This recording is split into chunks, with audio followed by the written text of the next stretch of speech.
The final day of school holidays didn't stop 13-year-old Rory McRae from hitting the gym. Stay active and to stay fit and have a bit of fun too. Now, the 360 Fitness Club in Tamworth is hoping to get more kids through the door, with a new class for 6 to 12-year-olds bouncing off this Wednesday night. At that age, it will be a lot of body weight games, making it that fun, safe environment because their bodies are still growing. Free for members, kids, and just $10 for visitors, the class encourages more kids to form safe exercise habits early. So they'll progress from classes to be able to come into group fitness classes, which uses equipment. It's one simple step being taken in the northwest city, notorious for unhealthy habits.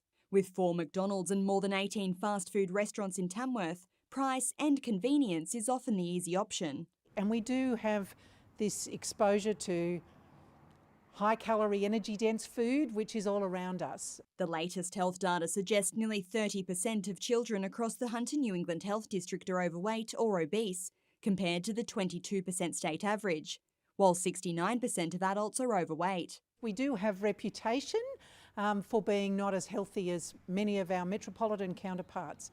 Now, part of that's because we have a car culture, and part of that is because our access to healthy food might be more expensive. But a new program being delivered by Healthwise and the University of Newcastle is turning that mentality around, empowering young people to take control of their health and prevent further diseases as adults. And it focuses on increasing activities, physical activity, increasing fruits and vegetable intake, water intake, and removing some of those discretionary items. The Student as Lifestyle Advocates, or SALSA program, is led by allied health students and will roll out across schools in Armidale, Gunnedah, Tamworth, Narrabri and Glen Innes in June. So it helps university students develop their leadership skills, and then the Year 10 students then go on to deliver it to the Year 8 students. Georgia Vaughan, NBN News.